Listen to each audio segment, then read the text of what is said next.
Bonjour, bienvenue sur Sudokanar.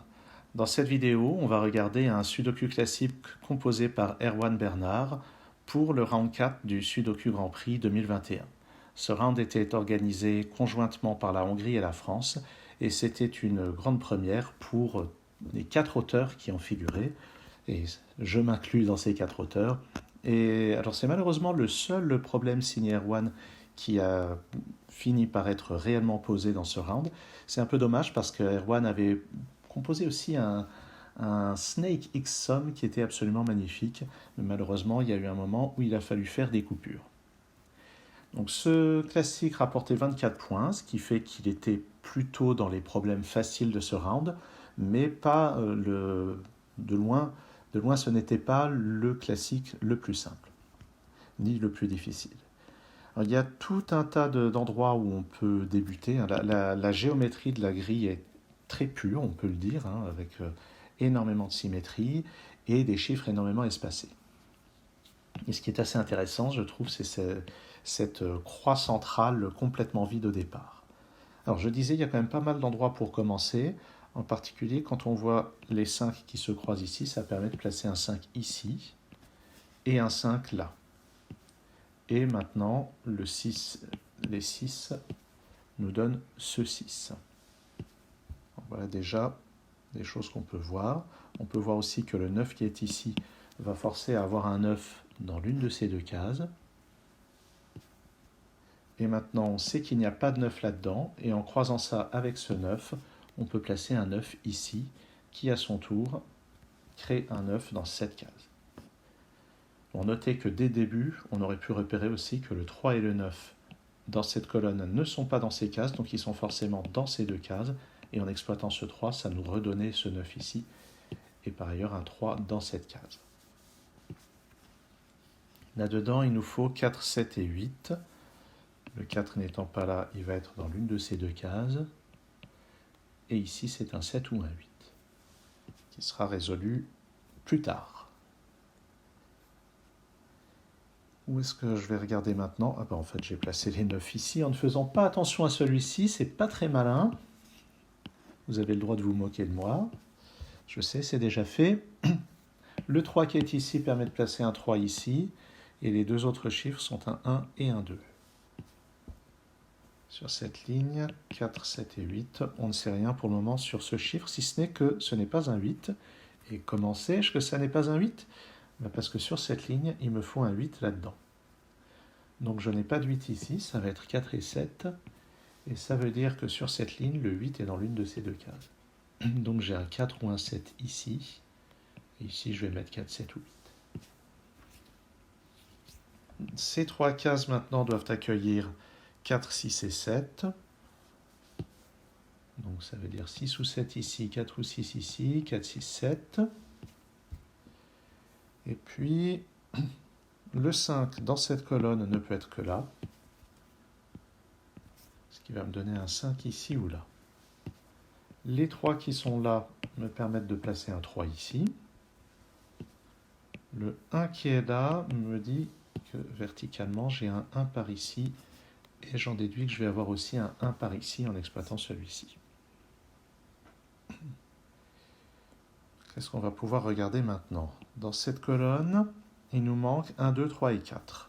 Oh, 2, 3 et 4. Je peux donc mettre un 1 ici, 2 là, 1 et là. Et il me reste 3 et 4. Le 1 qui n'est pas là ni là va là. Ce qui me permet de placer celui-ci. Bon, je vais effacer ça, évidemment. En temps limité, il ne faudrait pas s'amuser à une telle perte de temps. Bon, on peut voir que les chiffres qui sont par ici sont un peu toujours les mêmes. Là-dedans, qu'est-ce qu'il me manque? Il me manque 2, 6 et 7. D'après ce 6 et ce 6, j'ai un 6 au milieu. Et les deux autres chiffres sont 2 et 7. Dans cette colonne, il me manque 2, 4, 7 et 8, mais je sais que dans ce bloc, 4 et 7 sont là. Donc ici, c'est 2 ou 8. Dans cette colonne, il me manque beaucoup de chiffres. Ah, au fait, ce 1 permet de placer un 1 ici. il me manque nettement moins de chiffres, en particulier le 5 qui n'est pas là vient ici. Et dans ce bloc, on sait que, d'après le 4, 6, 7 qui sont là, ces deux chiffres doivent être 2 et 8. Ce qui commence à créer des paires qui pourraient interagir de manière intéressante. Regardons ce qui se passe par ici. Oui, il manque quand même les 4 chiffres pairs de 4, 6, 8 et un 3. 2, 4, donc ça c'est 3, 6, 8, au cas où je le note. Et par ailleurs, donc, oui, pardon. Ici, donc ça ne sera pas 4 ni 3, donc ça peut encore être 2, 6 ou 8. Les 4 chiffres ici sont 2, 7, 6 et 8. Le 2 ici nous dit qu'il s'agit ici de 6, 7 ou 8, ici de 6 ou 8. Sur cette ligne, le 1 n'est pas là ni là, donc il va au milieu, et le 2 va forcément là. Bon, voilà. Au lieu de noter tous ces candidats, vous voyez, j'aurais plutôt dû m'intéresser à cette ligne, et le 2 n'est pas là du tout, puisque le 2 doit aller là-haut, avec le 8 et le 9. Donc ici, c'est un 8 ou un 9. Et là, c'est 4, 7 et 3. Ah bah tiens, 4 et 3. Donc ça, c'est un 7. Ça, c'est un 4. Ça, c'est un 4. Ça, c'est un 3. Je vais nettoyer ça un petit peu. Là, c'est vraiment peu lisible. Oups. Ah! Que va-t-on regarder ensuite? Dans cette colonne, il nous manque encore un 6. Parce que, bon, je rate probablement des déductions plus simples. Donc de 6, 7 et 8, ça n'est pas un 6, donc c'est 2, 7 ou 8. Et il me faut un 4 sur cette ligne, il n'est pas là, donc il est là. Il me faut encore 2, 7 et 8 là-dedans. Ça n'est pas un 8, donc c'est 2 ou 7. J'ai 2, 7 ou 8 ici. Et ce qui m'intéresse surtout, c'est que sur cette ligne, j'ai une paire 2 et 7. Donc ici, les chiffres qui me manquent sont 4, 5 et 9. Le 4 ne peut aller que là. Ça pousse le 5 ici et le 9 là. Je vais donc pouvoir éliminer le 9 là-haut. Dans cette colonne, il me manque 2, 6 et 8, le 2 n'étant pas là. Ça, c'est un 6 ou un 8. Et cette paire 6 et 8 me donne le 3 à cet endroit. Qui me donne, je vais le noter en plus gros, ça me donne le 3, qui à son tour me donne le 4 ici, le 3 là, puis le 6, le 7 et le 4. Je vais effacer ce 7 ici.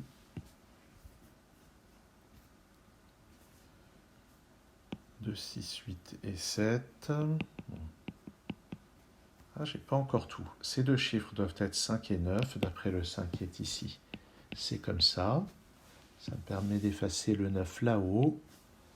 Cette paire 2 et 8 me permet de placer un 9 ici. On a un 8 en bas, qui efface ce 8 et permet, avec cette paire 2 et 8, de placer un 8 ici. Ce 8 me donne ensuite ce 6, ce 2, et là, tout va se débloquer.